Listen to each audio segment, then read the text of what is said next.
Chers amis, bonjour.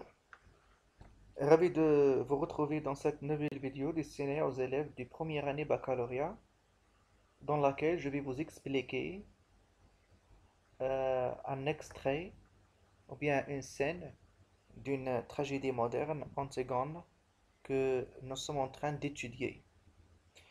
Voilà, nous avons déjà étudié le prologue, nous avons étudié la scène entre Antigone et la nourrice, nous avons étudié aussi la scène entre Antigone et Esmène.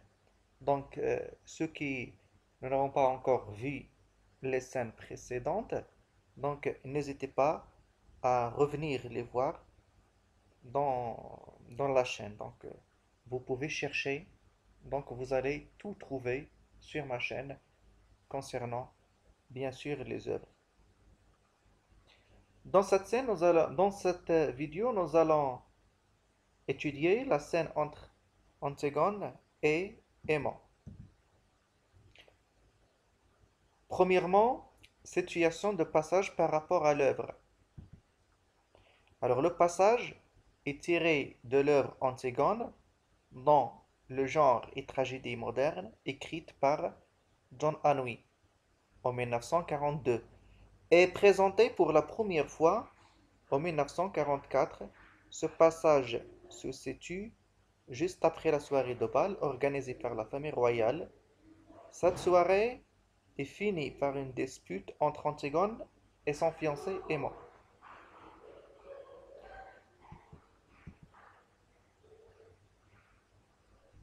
Alors, compréhension. D'abord, nous allons proposer un certain nombre de questions auxquelles nous allons répondre. Quel est le dialogue? C'est Antigone qui mène le dialogue. C'est Antigone qui pose des questions, c'est Antigone qui parle beaucoup, donc c'est Antigone qui mène le dialogue. Comment Antigone se voit-elle en tant que mère, même si elle est petite et mal peignée? Donc Antigone se voit-elle, ou bien Antigone se voit plus sûre que toutes les vraies mères du monde? Troisième question. Maintenant, je vais te dire encore deux choses. Quelle est la deuxième chose qu'Antigone dit à Human? Alors la deuxième chose qu'Antigone dit à Human qu'il ne pourra jamais l'épouser. C'est-à-dire, il va mettre fin à leur fiançailles. Quatrième question, quel titre traduirait-il mieux cette rencontre entre Antigone et Aimant? Est-ce que une scène d'adieu ou bien une scène de réconciliation? Vous pouvez choisir entre ces deux propositions, alors qui correspond mieux au titre de cette scène. Bien sûr, c'est une scène d'adieu. C'est une scène d'adieu, parce que c'est une scène de séparation. Cinquième question, je suis noir et maigre. Esmène est rose et dorée comme un fruit. Identifiez deux figures de style dans cette réplique d'Antigone. Dans cette réplique, alors entre guillemets, il y a deux figures de style. Lesquelles? Alors, première figure de style, c'est l'antithèse. Il y a deux termes opposés. Deux termes de sens opposés. Donc, noir et rose. Donc, lorsqu'il y a deux termes ou bien deux mots de sens opposés, et ces deux mots ne sont pas l'un près de l'autre, c'est-à-dire ils sont dissociés. Donc là, il s'agit de l'antithèse. Il y a aussi comparaison parce que on compare Esmen à un fruit, comme un fruit. Esmen est rose et doré comme un fruit. On fait la comparaison. Sixième question, avant d'entamer la vraie discussion et pour signifier qu'elle a des choses sérieuses à dire, que demande Antigone à Aimant?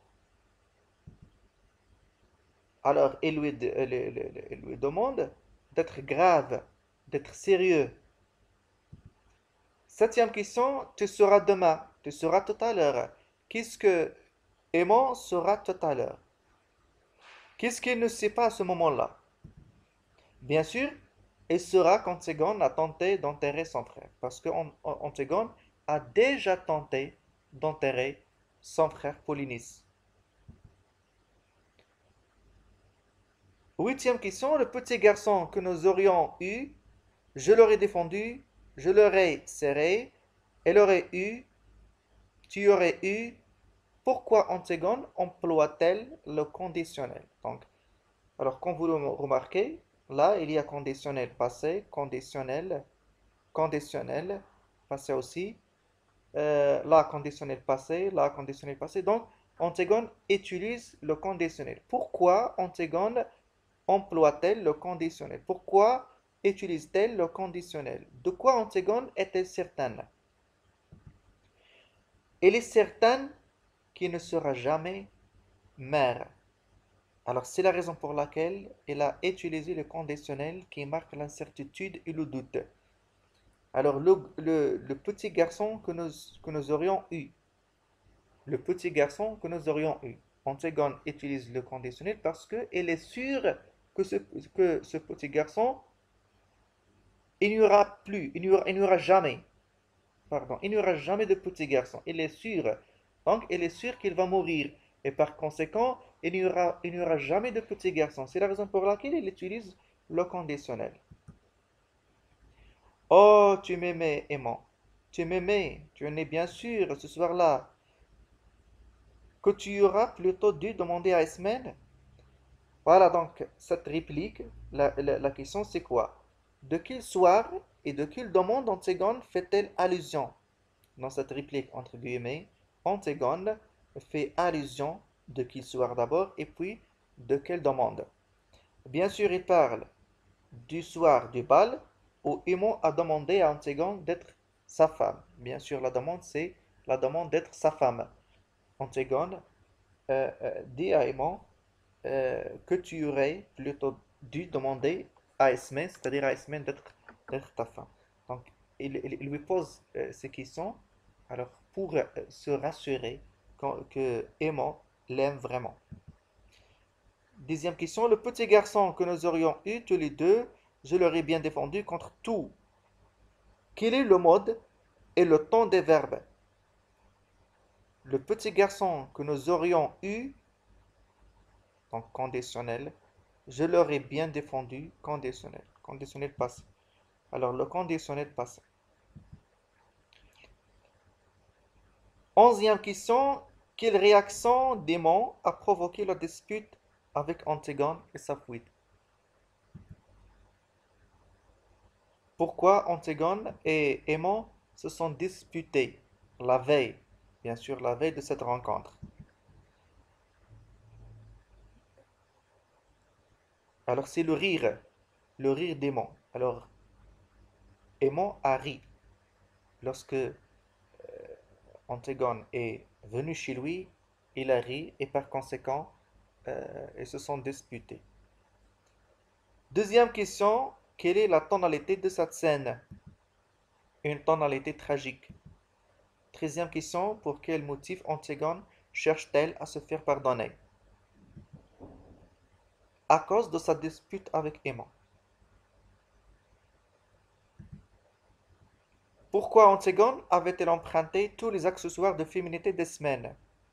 Alors ce soir-là, c'est-à-dire la veille de cette rencontre, Antigone a emprunté les accessoires de féminité, bien sûr, des semaines, et puis elle est allée chez Aimon, et Aimon et Larry, et puis ils sont disputés. Donc la question c'est quoi? C'est pourquoi Antigone avait-elle emprunté tous les accessoires de féminité des semaines?